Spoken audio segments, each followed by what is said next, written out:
ओम नमो ज्याद्या वेद प्रतिपाद्या जय जय स्वसंवेद्या आत्मरूपा यदंग्रिकमलद्वंद्वं द्वंद्वतापनिवारकं तारकं सर्वदा अपद्यं श्री गुरुं प्रणमाम्यहम्। अवधूत चिंतन श्री गुरुदेव दत्त महारुद्र हनुमान की जय। मित्र हो, आषाढ शुक्ल प्रतिपदा हा आपण टेंबे स्वामींचा पुण्यतिथीचा दिवस पाहिला, परंतु महाराष्ट्रामध्ये आषाढ शुक्ल द्वितीयेला आणखीन एक नवल वर्तले। ते कुठलं तर ते आपल्यापैकी बऱ्याच जणांनी ओळखलं असेल की 24 जून 1914 रोजी टेंबे स्वामींनी आपला देह गरुडेश्वरी नर्मदेला अर्पण केला। पहा, 24 जून 1914 आणि 25 जून 1914 या दिवशी मामासाहेब देशपांडे, म्हणजे ज्यांना आपण श्रीपाद दत्तात्रेय देशपांडे म्हणून ओळखतो, त्या सत्पुरुषाचा जन्म झाला। आणि ह्या दोन्ही घटना अगदी परस्पर पूरक आहेत। त्या कशा परस्पर पूरक आहे आणि त्या 24-25 म्हणजे प्रतिपदा आणि द्वितीया अशा ह्या दोन्ही तिथी जोडून कशा आहेत तर ते आपण थोडक्यात पाहूयात। तर दत्तोपंत नावाचे गृहस्थ आणि त्यांची पत्नी पार्वतीबाई हे दोघं दत्तोपासक होते आणि खूप दत्ताची सेवा वगैरे करायचे, पण काही कारणांनी त्यांची संतती जगत वगैरे नव्हती आणि त्यांची टेंबे स्वामींच्यावर खूप श्रद्धा होती आणि ते टेंबे स्वामींची आणि दत्त महाराजांची उपासना करायचे। आणि टेंबे स्वामींनी सांगितलं होतं की मीच तुझ्या पोटी अंशरूपाने अवतार घेणार आहे, मीच तुझ्या पोटी गर्भरूपाने अवतार घेणार आहे, अंशरूपाने अवतार घेणार आहे, असं त्यांना सांगितलं होतं। आणि त्याप्रमाणे 24 तारखेला महाराजांचं देहावसान झालं आणि 25 तारखेला सकाळी त्यांच्या भक्तगणांनी त्यांचा जो देह होता तो नर्मदेला समर्पित केला। आणि त्याच दिवशी म्हणजे 25 जूनला 1914 रोजी इकडे मामासाहेबांचा म्हणजे श्रीपाद दत्तात्रेय देशपांडे यांचा जन्म झाला। आणि मग त्या मातेला ती प्रचिती आली, कारण तोपर्यंत ही सगळी वार्ता कळाली होती। त्या मातेला प्रचिती आली की टेंबे स्वामीने आपल्याला सांगितलं होतं की मीच तुझ्या पोटी अवतार घेईल। त्याप्रमाणे टेंबे स्वामींचे उत्तर अवतार हे मामासाहेब देशपांडे, ज्यांचं पुण्यातल्या सिंहगड रोडला मोठं संस्थानासारखं ज्याला आपण म्हणूया माऊली श्रीपाद सेवा मंडळ आहे, तर आता त्यांचं आपण थोडक्यात चरित्र बघूयात। त्यांचे आई वडील जे होते ते दोघेही सात्विक होते। वडिलांनी 8व्या वर्षी त्यांची मुंज केली आणि त्यांनी मुलाला घेऊन हिमालयामध्ये यात्रा केली आणि अनवाणी यात्रा केली।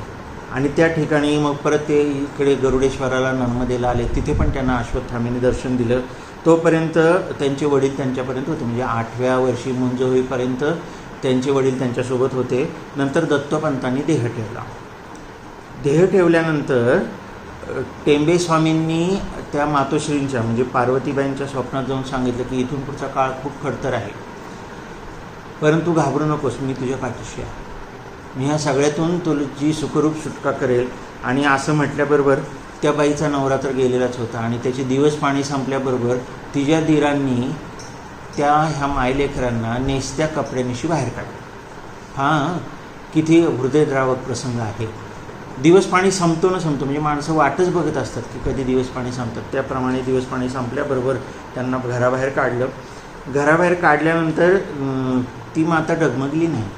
त्या मातेने त्यांना परमार्थाचा अभ्यास करायला त्यांना प्रवृत्त केलं आणि त्या मातेने त्यांना दीक्षा दिली। म्हणजे असं एकमेव उदाहरण आहे की आईने मुलाला दीक्षा द्यावी, त्याप्रमाणे त्यांनी ती दीक्षा दिली। आता त्यांचा जो मातृवंश होता तिथे पण खूप बहार आहे। तो मातृवंश होता तो स्वामी समर्थांचा उपासक होता आणि त्याच्यामुळे त्यांना स्वामी समर्थांची उपासना, दत्ताची उपासना दिली आणि सांगितलं की मी आता तुला उपदेश दिलेला आहे, परंतु तुला प्रत्यक्ष ज्ञानेश्वर माऊली विष्णू स्वरूपात दर्शन देतील असं त्यांना सांगितलं। आणि ते त्यांचं नाव श्रीपाद दत्तात्रेय देशपांडे आपण पाहिलं आणि मग ते श्रीपाद जे होते तर त्यांना नंतर मामासाहेब असं नामाभिधान प्राप्त झालं। आणि मग त्यांनी काय केलं, पांडुरंगाची वारी सुरू केली आणि पांडुरंगाची वारी सुरू केली. आणि त्या काळात स्वामी, मी तुम्हाला म्हणालो की त्यांचा जो मातृवंश होता तो स्वामी समर्थांच्या उपासनेचा होता. तर स्वामी समर्थांनी त्यांना असं सांगितलं होतं, आणि त्यांच्या चरित्रामध्ये असा उल्लेख आहे की स्वामी समर्थांनी सांगितलं की पुण्यामध्ये नागेश्वर मंदिर आहे, तर त्या नागेश्वर मंदिराच्या तिथे तुम्ही दरवर्षी नागपंचमीला जात जा आणि तिथे जो कोणी नाथपंथी साधू असेल त्याला तुम्ही कोरडी भिक्षा देत जा आणि त्याचा आशीर्वाद घेत जा.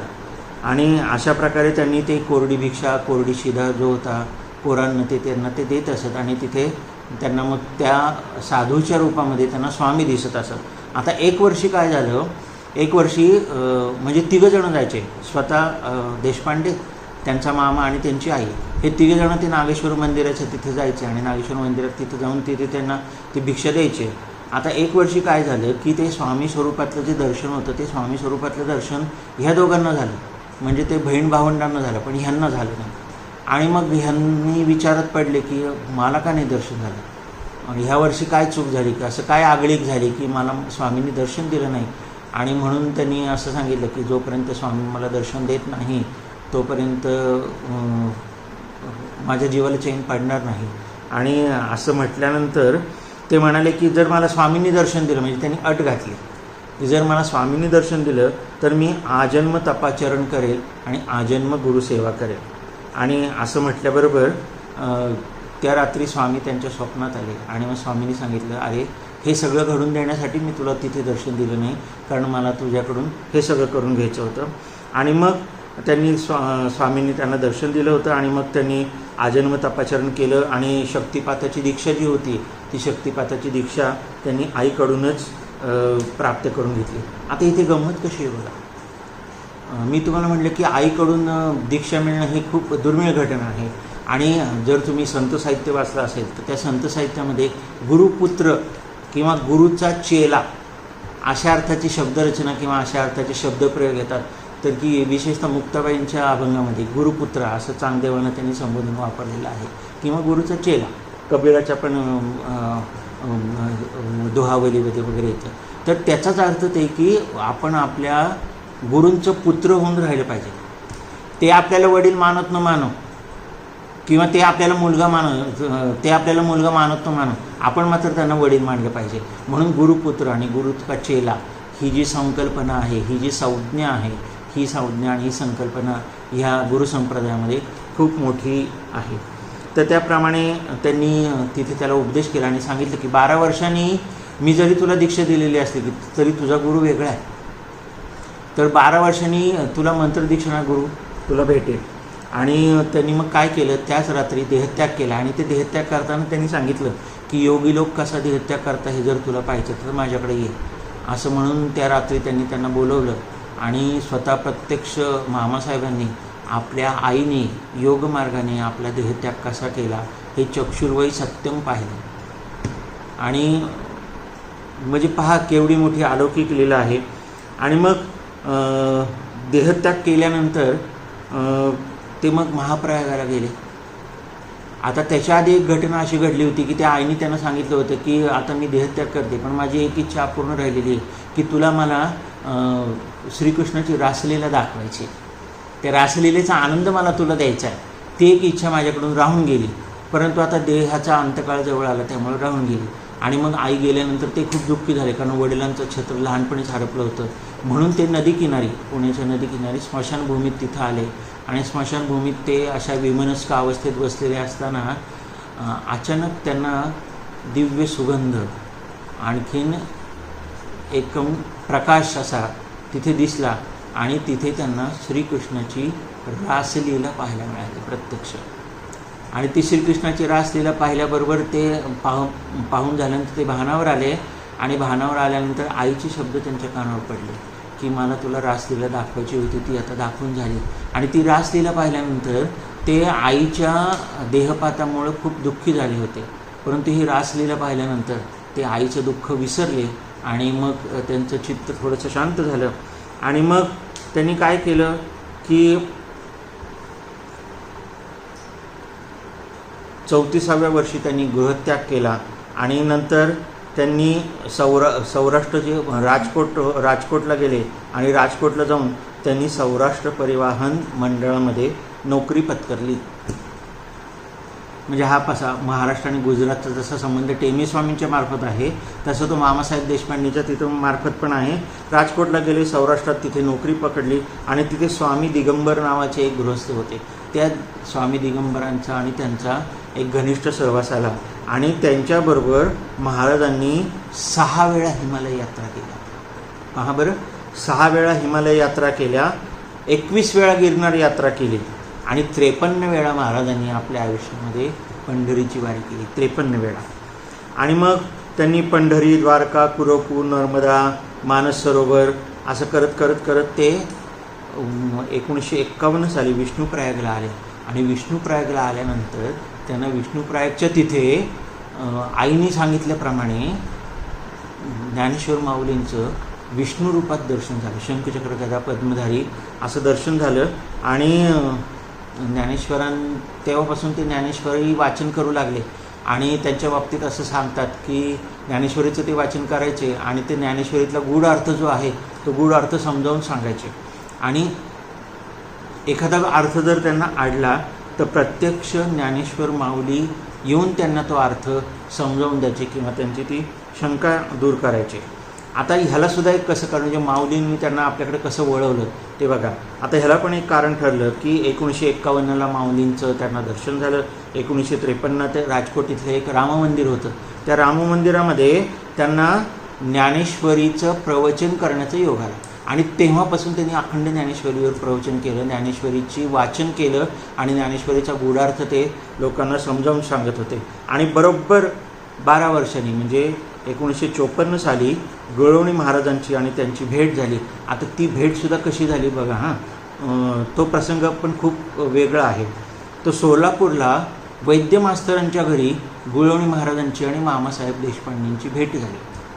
आणि ती भेट झाल्यानंतर मामासाहेब देशपांडे गवळवणी महाराजांच्या शेजारी बसले होते आणि ते बसल्याबरोबर गवळवणी महाराज त्यांना म्हणाले की आपण स्वतः ज्ञानेश्वर आणि आपले मातोश्री यांचे अनुग्रहित आहात, आपण खूप मोठे अधिकारी व्यक्ती आहात. तर असं म्हटल्यानंतर त्यांनी त्यांच्या डोक्यावर हात ठेवला आणि हात ठेवल्याबरोबर जवळजवळ महाराज 1.5 तास समाधीमध्ये गेले. आणि 1.5 तास समाधी गेल्यानंतर महाराजांनीच परत त्या समाधीमधून त्यांचं व्युत्थान केलं. आणि मग तो दिवस जो होता तो दिवस होता गुरुपौर्णिमेच्या आधीचा. आणि प्रत्यक्ष गवळवणी महाराजांना दृष्टांत झाला की हा जो आहे ह्याला तू अनुग्रह दे, मंत्र दीक्षा दे.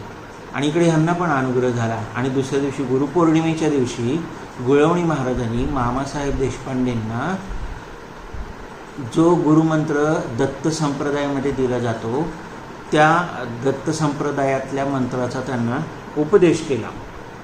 आता हा जो उपदेश होता तो गुह्य दत्त मंत्र होता. तो फक्त गुरुच आपल्या शिष्याला सांगत होता, तो इतरांना तो काही माहिती नव्हता. आणि त्यांनी काय केलं की आपला उत्तराधिकारी म्हणून त्यांनी त्यांना पत्रच देऊन टाकलं. आज्ञापत्रासह त्यांनी त्यांना उत्तराधिकारी केलं आणि त्यांच्यावर कृपा केली. आणि पुढं त्यांच्या चरित्रामध्ये असं आहे की गवळवणी महाराजांनी आपलं आसन त्यांना दिलं. म्हणजे एखाद्या गुरुनी आपल्या शिष्याला आपलं आसन देणं म्हणजे ते आपलं सर्वस्व देणं, आपली बैठका देणं, आपली बैसका देणं, अशा पद्धतीने त्यांना ती वस्तू दिलेली आहे. आणि त्यानं सांगितलं आहे की तू आता दीक्षा दिली तरी चालेल, कारण तुला दीक्षा देण्याचा अधिकार आता प्राप्त झालेला आहे. आणि मग त्यांनी त्यांना सांगितलं की तू आता कुरपूरला जा. आणि त्याप्रमाणे ते कुरपूरला गेले. कुरपूरला गेल्यानंतर प्रत्यक्ष श्रीपाद श्रीवल्लभांनी त्यांना पादुका दिलेल्या आहेत, आपल्या पादुका दिलेल्या आहेत. आणि दत्त मूलमंत्राचं त्यांनी तिथे पारायण केलं आणि अनुष्ठान केलं. आता त्या कुरपूरची आणखीन एक लीला आहे, ती लीला पण एक खूप पाहण्याजोगी आहे. आणि काय झालं की महाराज तिथं अनुष्ठान करत होते, महाराजांना त्या पादुका प्राप्त झाल्या. तर एकदा दसरा होता आणि दसऱ्याच दिवशी तर त्या काळात नदीच्या किनारीत जाऊन भांडी वगैरे घासायची. त्याप्रमाणे ते कृष्णेच्या तीरावर आले आणि भांडी घासता घासता एकदम पडले. पडल्याबरोबर एक मुलगा आला, कुठून कसा आला माहिती नाही. त्यांनी त्याच्या पाठीला रेटा दिला आणि रेटा देऊन त्यांनी त्याला काठावर आणला. आणि झालं असं की तो रेटा देता देता त्याचं जे नख होतं ते नख त्यांच्या पाठीवर रुतलं गेलं आणि तिथे जखम झाली. नंतर कालांतराने ती जखम बरी झाली, तिथं खपली धरली. पण पुढं त्याचं सातत्य असं राहिलं की महाराजांनी जरी कुरवपूर सोडलं आणि मामासाहेब जरी इकडे पुण्याला जरी आलेले असले तरी दर दसऱ्याच्या दिवशी तो जो पाठीवरचा जो व्रण होता त्या व्रणावरची खपली आपोआप निघायची आणि दुसऱ्या दिवशी ती खपली परत धरायची. हे प्रत्यक्ष डोळ्यांनी त्यांच्या शिष्यांनी पाहिलेली ही घटना आहे. आणि ती एक खूण महाराजांच्या अस्तित्वाची म्हणा किंवा महाराजांनी त्यांना वाचवण्याची ती खूण, प्रसाद खूण आपण म्हणूया, ती त्यांच्या पाठीवर होती. आणि मग तो दिव्य पादुकाचा प्रसाद जो होता तो त्यांना मिळालेला होता आणि त्या दिव्य पादुकाच्या प्रसादाने आणि त्याच्या तीर्थांनी मामासाहेबांनी खूप लोकांच्या आधिव्याधी त्यांचं निवारण केलं, पिशाच्य बाधेचं निवारण केलं. आणि हे सगळं जे आहे ह्या सगळा कथाभाग त्यांनी तीर्थदर्शन नावाचं एक पुस्तक लिहिलं. त्या तीर्थदर्शन नावाच्या पुस्तकामध्ये हे सगळं त्यांनी समाविष्ट केलेलं आहे. आणि नंतर परत ते तीर्थयात्रा करत करत परत गुळवणी महाराजांच्याकडे आले. गुळवणी महाराजांनी मी तुम्हाला म्हणलं त्याप्रमाणे आपलं आसन दिलं आणि श्रीयंत्र दिलं. आणि नुसतं श्रीयंत्र दिलं नाही तर श्रीविद्या मंत्रासहित ते आसन दिलं. म्हणजे आपण पाहिलं की श्रीविद्येचे आद्य उद्गाते किंवा आद्य प्रवर्तक हे दत्त महाराज आहेत आणि ते गुळवणी महाराजांच्याकडे ती परंपरा होती. आणि नुसतं श्रीयंत्र नाही तर श्रीविद्या मंत्रासहित त्यांनी ते श्रीयंत्र त्यांना दिलं, आसन म्हणून त्यांनी ते प्रसंगवशात दिलेलं आहे. आणि मग ते सगळं महाराजांच्याकडे राहिलं आणि महाराजांच्याकडे जवळजवळ असं म्हणतात की जवळ 13-14 वस्तू प्रसाद रूपाने अशा आलेल्या होत्या. म्हणजे सत्पुरुषाकडे आणि संत साधू यांच्याकडे त्या वस्तू आपोआप येतात. भगवंत कुठून ना कुठून तरी प्रेरणा देऊन त्या वस्तू त्यांच्याकडे जमवतात. त्याप्रमाणे ते झालं होतं. आता दुसरा एक प्रकार जो आहे तो जो आपल्या पुण्याशी आणखीन संबंधित आहे. तर त्या काळात केशव महाराज देशमुख हे पुण्यामध्ये वारकरी संप्रदायातले खूप मोठी अधिकारी व्यक्ती होती. आणि त्या अधिकारी व्यक्तींनी मामासाहेबांच्या स्वप्नात गेले आणि सांगितलं की अरे माझं जे घर आहे ते घर तू ताब्यात घे आणि माझं जे ग्रंथ प्रकाशन आहे ती ग्रंथ प्रकाशनाची इच्छा अपूर्ण राहिलेली आहे तर ती पूर्ण कर. असं म्हटल्यानंतर त्या केशव महाराज देशमुखांचं जे घर होतं ते घर महाराजांनी शोधून काढलं. त्याच्यासाठी कोर्ट कचेऱ्या केल्या आणि ते घर ताब्यात घेतलं आणि ते ज्ञानेश्वरी निवास असं त्याला नाव दिलं. आणखीन त्यांनी केशव महाराज देशमुखांनी जी नारद भक्तिसूत्रावरची जी पुस्तिका काढली होती ती अभंग मालिका आणि ज्ञानेश्वरीचं गद्य रूपांतर हे सगळं त्यांनी प्रकाशित केलं. आणि तुम्हाला माहिती असेल जुनी लोक असतील तर त्या जुन्या लोकांनी संतकृपा मासिक आणि संतकृपा प्रतिष्ठान हे पूर्वीच्या काळी एक खूप मोठं एक ज्याला आपण म्हणूया की वाङ्मयीन चळवळ अशी होती. त्या संतकृपा प्रतिष्ठाननी अनेक प्रकारची संतांची छोटी छोटी चरित्र अशी लिहिलेली आहेत आणि संतकृपा मासिक हे त्या काळात निघत असत. तर त्याप्रमाणे संतकृपा मासिकही सुरू केलं आणि संतकृपा प्रतिष्ठानही सुरू केलं. आणखीन गुळवणी महाराजांचे जे शिष्य होते रामकवी नावाचे तर त्यांचेसुद्धा काव्याचं संपादन गुळवणी महाराजांनी केलं. म्हणजे त्यांनी स्वतःच पुस्तकं लिहिली असं नाही, स्वतः तर लिहिलीच परंतु केशव महाराज देशमुख आणि गुळवणी महाराजांच्या पुस्तकांचं पण संपादन केलं. त्याच्यानंतर 1972 साली त्यांना स्वप्नदृष्टांत झाला आणि त्या स्वप्नदृष्टांतामध्ये त्यांना एक अशी झोपडी पाहायला मिळाली आणि त्या झोपडीमध्ये ज्ञानेश्वरादी 4 भावंड आणि त्यांचे आईवडील विठ्ठलपंत रुक्मिणी असं त्यांना दर्शन झालं.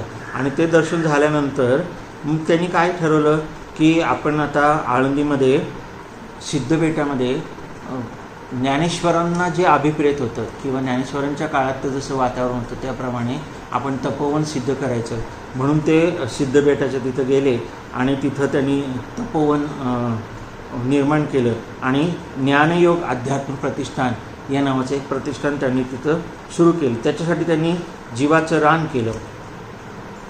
नंतर त्यांना गुळवणी महाराजांनी सांगितलं की तू आता स्वतंत्र निर्वाह करायला हरकत नाही, तू तुझं स्वतंत्र पीठ निर्माण कर. आणि मग त्याप्रमाणे त्यांनी सिंहगड इथे माऊली कृपा म्हणून जे आहे तिथे ते त्यांनी स्थापन केलं. आणि त्या काळात 73 साली म्हणजे 1973 साली त्याची त्यांनी वास्तुशांत केली. आणि ती वास्तुशांत करताना तिथे महाराजांनी असं चरित्रात लिहून ठेवलेले आणि त्याचे प्रत्यक्षदर्शीसुद्धा लोक आहेत तिथे एक सोवळ्याने एक ब्राह्मण आला आणि तो ब्राह्मण म्हणाला की मी तुमच्याकडं सोवळ्याने पाणी भरू का? तर ते म्हणाले ठीक. त्याप्रमाणे त्यांनी एक विधी झाला आणि तो विधी झाल्यानंतर त्या सोवळं नेसून त्या ब्राह्मणांनी जे होतं त्या ब्राह्मणांनी एक कळशीभर पाणी आणून तिथं ठेवलं आणि तो गुप्त झाला. म्हणजे प्रत्यक्ष दत्त महाराजांनी सोवळं नेसून सोवळ्यानं पाणी तिथं भरलेलं आहे. आणि त्यावेळेस गुळवणी महाराजांनी देहत्याग केलेला होता. म्हणजे 1973 साली गुळवणी महाराज हयात नव्हते, परंतु तरीसुद्धा गुळवणी महाराज तिथं आलेले होते. आणि मग आजूबाजूच्या लोकांनी पाहिलं आणि त्या काळातला एक फोटो आहे काढलेला आहे, तर त्या फोटोमध्ये गुळवणी महाराज दिसतात.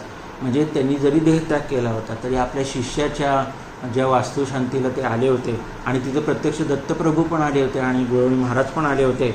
आणखीन त्यांनी मग असे तिथे खूप जणांना तिथे त्यांनी दीक्षा दिलेली आहे. आणखीन मामांना जवळजवळ शक्तिपात दीक्षेमधले 72 प्रकार ठाऊक होते.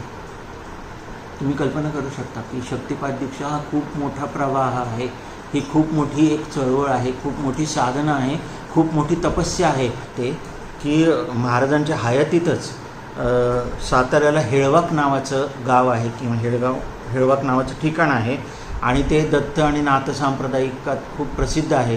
कारण तिथं खूप दत्त संप्रदायातले आणि नाथ संप्रदायातल्या लोकांनी तिथे तपश्चर्या केलेली आहे.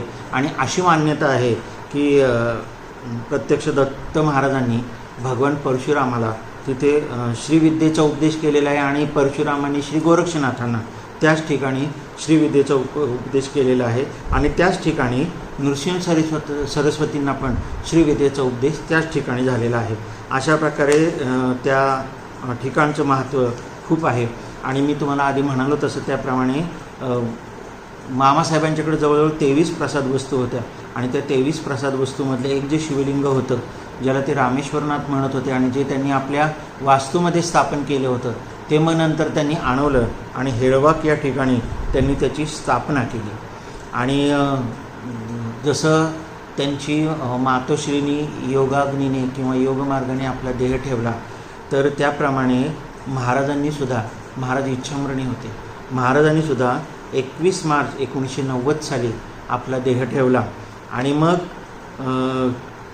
संत जगतामध्ये असं एकमेव उदाहरण की त्या आईनी म्हणजे आई आणि मुलगा दोघांनीही देहत्याग करताना योगमार्गाने आपला देह ठेवला आणि ती गुरु शिष्याची जोडी होती. आणि असं एक ते अलौकिक उदाहरण होतं. आणि पहा त्यांचा मातृवंश होता तो स्वामी समर्थांच्याकडचा होता. त्यांचं स्वतःची जी उपासना होती ती माऊलींची पण उपासना होती आणि गुळवणी महाराजांच्याकडची उपासना होती ती दत्त संप्रदायातली होती आणि शक्तिपात विद्येची होती. असा तो सगळा महासमन्वय त्यांच्या त्या उपासनेमध्ये झालेला होता. आता 21 मार्च 1990 साली त्यांनी आपला देह ठेवला आणि मग ते देह ठेवल्यानंतर त्यांचे जे उत्तराधिकारी आहेत की शकुंतलाताई आणि शिरीषदादा, ज्यांना ताई आणि दादा असं संबोधलं जातं, त्यांनी मग नंतर ते सगळं संस्थानासारखंच ते सगळं वृद्धिंगत केलं. आणि मग एकदा काय झालं की शिरीषदादा कवडे महाडला स्वामी महाराजांच्या मूर्तीच्या दर्शनासाठी गेले आणि तिथं मूर्तीच्या दर्शनाला गेल्यानंतर ते एकदम त्यांना अनावर झालं आणि ते रडायला लागले. आणि मग त्यांना असं वाटलं की जशी महाराजांची मूर्ती आहे तशी मामासाहेबांची का नसावी. आणि त्याप्रमाणे त्यांनी सगळा संकल्प जो होता तो संकल्प केला आणि त्यानुसार त्यांनी वसंत पंचमी 2002 ह्या साली मामासाहेबांच्या मूर्तीची मोठी प्रतिष्ठापना तिथं केलेली आहे. त्यांनी केलेलं आहे की मामासाहेबांचे जे संकल्प होते ते संकल्प शिरीषदादा आणि शकुंतलाताई यांनी पूर्ण केलेले आहेत. तर ते कुठले होते? एक मी तुम्हाला सांगितलं की ते त्यांनी त्यांच्या वसंत पंचमीच्या दिवशी मूर्तीची प्राणप्रतिष्ठा केली, तो एक आहे. दुसरं त्यांना मामासाहेबांना जसं सिद्धबेट आणि तपोवनाबद्दल अपार प्रेम होतं तसं त्यांना आळंदीबद्दलही अपार प्रेम होतं. मुळात त्यांना ज्ञानेश्वर माऊलींच्या विषयी अपार प्रेम होतं आणि ते निस्सीम प्रेमाचे म्हणून त्यांनी शिरीषदादांना काही गोष्टी सांगून ठेवल्या होत्या. त्याप्रमाणे आळंदीला निवृत्तीनाथांच्या नावाने ग्रंथालय उभं केलेलं आहे आणि तिथे खूप दुर्मिळ अशी पुस्तकं आहेत. दुसरं माणगावजवळचं आंबेरी नावाचं जे गाव आहे तर त्या आंबेरी नावाच्या गावामध्ये त्यांनी टेंबेस्वामी तपोवन असं तिथं निर्माण केलेलं आहे आणि त्या तपोवनामध्ये तिथे जाऊन साधक आपली उपासना करू शकतात, साधना करू शकतात. असं ते माणगावच्या आंबेरीजवळचं टेंबेस्वामी तपोवन.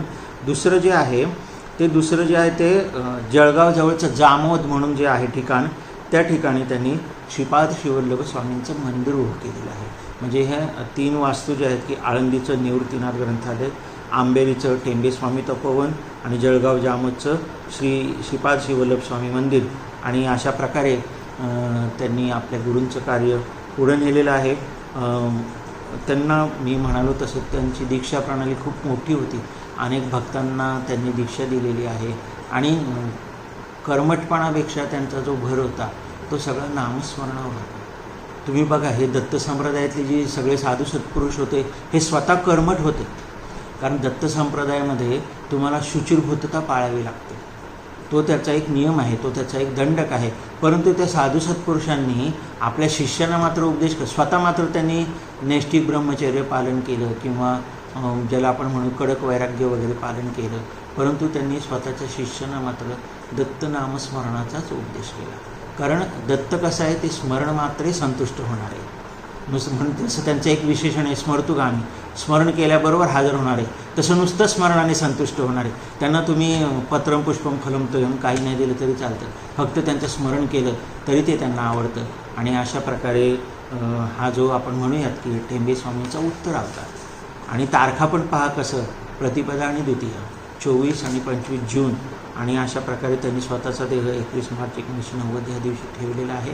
आणि असं खूप मोठं कार्य आपलं मागं ठेवून गेले. जसं टेंबेस्वामी खूप मोठं कार्य मागे ठेवून गेले, गोळवणी महाराज खूप मोठं कार्य मागे ठेवून गेले, तसं मामासाहेब देशपांडे हे सुद्धा खूप मोठं कार्य मागे ठेवून गेले.